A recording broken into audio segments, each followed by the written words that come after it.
Avez-vous des appréhensions face au rendez-vous médical de la personne autiste? On sait que probablement que oui. C'est des moments un peu compliqués pour la personne autiste. C'est des moments aussi anxiogènes pour l'accompagnateur de la personne parce qu'on sait que le moindre petit changement peut provoquer beaucoup d'anxiété. Donc, on veut essayer d'alléger ça un peu en vous fournissant certaines informations qui vont vous être utiles. Vous devez retenir d'abord que à chaque rendez-vous, ce sera une nouvelle expérience pour la personne, donc à chaque fois. Alors, de la nouvelle information à traiter, ça va être anxiogène, là, habituellement, là, si on ne va pas la préparer avant. Il n'y a pas deux moments parfaitement pareils. Donc, pour la personne autiste, le même rendez-vous serait le même rendez-vous avec les mêmes personnes, les mêmes couleurs, le même lieu, la même disposition d'objets. Donc, c'est impossible d'avoir deux moments identiques. Non. Alors ça va demander quand même beaucoup d'énergie pour la personne autiste. Peut-être un élément important, c'est d'être capable de mettre le nom sur le rendez-vous. Oui. Si vous dites on a un rendez-vous médical, mais peut-être de donner le nom, bien, on a un rendez-vous, par exemple, on ira chez le dentiste, par exemple, on ira, je ne sais pas, chez le spécialiste, on ira, vous allez devoir idéalement identifier pour que ce soit facilitant pour la personne qui va entendre cet élément-là de rendez-vous qui s'en vient.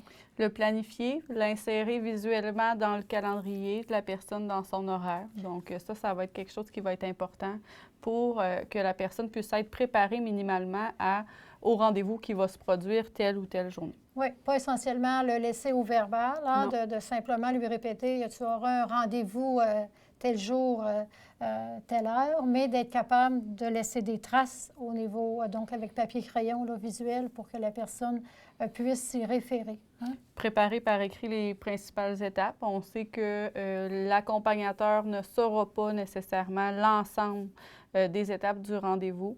C'est d'y aller avec les grandes lignes, les choses qu'on sait qui vont se produire. On le place toujours par écrit, donc visuellement, par dessin, avec des mots, peu importe, on s'adapte en fonction de la personne. Oui.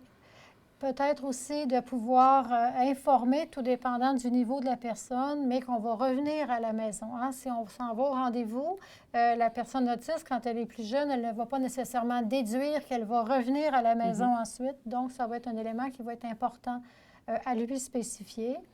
Au retour à la maison, ce qu'on peut faire, c'est résumer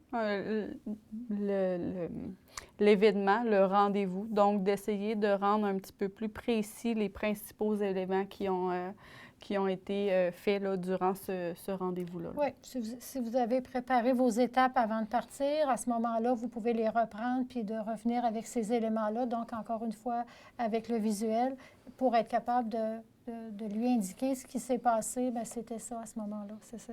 Quand on parle d'un rendez-vous chez tel médecin, c'était à ça que ça pouvait ressembler.